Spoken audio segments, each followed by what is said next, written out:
Hi hello నమస్తే సాగు విజ్ఞానానికి స్వాగతం. మనం ఈరోజు ఎండ వేడికి టమోటా తోటలో చెట్లు అనేది బాగా సర్వైవ్ అవ్వడానికి ఒక రైతు వినూత్నంగా ఆలోచించి షేడ్ నెట్ అనేది వేసుకొని టమోటా పంట అనేది సాగు చేస్తున్నాడు. అది మీకు చూపించేదానికి ఈ వీడియో చేస్తున్నానండి.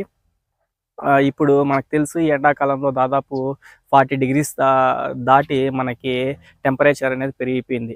ఈ టెంపరేచర్కి టమోటా పంట అనేది సరిగ్గా రాక చెట్టు అనేది ముడుచుకుపోయి సరిగ్గా ఎదగడం లేదు.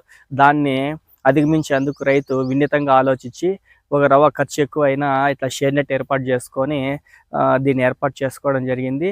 ఇది ఏర్పాటు చేసుకోవడం వల్ల చెట్టు వచ్చే గ్రోత్ కన్నా ఎక్కువ గ్రోత్ రావడం చూడండి. యాక్చువల్గా చెట్టు ఈ 40 డిగ్రీస్ టెంపరేచర్కి ఈ చెట్టు ఈ హైట్ పెరిగిందంటే దాదాపు 5 feet పెరిగింది. ఇది దాదాపు 50 డేస్ ఉన్న క్రాప్.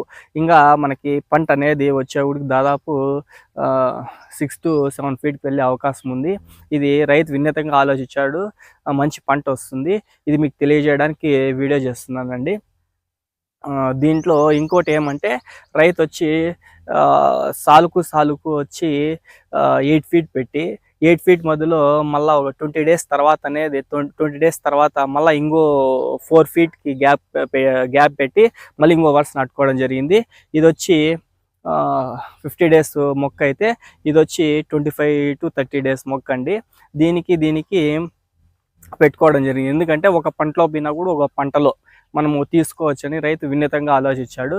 ఇది మీకు చూపించడానికి ఈ వీడియో చేస్తున్నానండి. ఈ రైతుకు కూడా అడిగి కనుక్కున్నాను ఈ షేడ్ నెట్ వేసుకోవడానికి ఎంత ఖర్చు వచ్చింది అనేసి.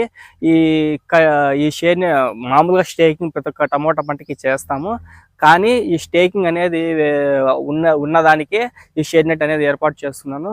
దీనికి అదనంగా ఈ 10 కుంటలు అంటే 1/4 ఎకరాకి 5,000 రూపాయలు ఖర్చు అనేది వచ్చింది అని చెప్పాడండి ఈ రైతు. ఇది బాగా ఉపయోగపడుతుందని చెప్పి రైతు కూడా చెప్పారు.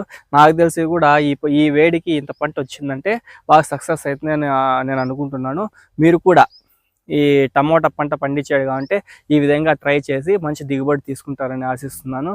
ఈ వీడియో కానీ మీకు నచ్చిందంటే కనుక లైక్ చేయండి, షేర్ చేయండి, సబ్స్క్రైబ్ చేయండి. సాగు విజ్ఞానం ఛానల్ చూస్తున్నందుకు ధన్యవాదాలండి. Thank you.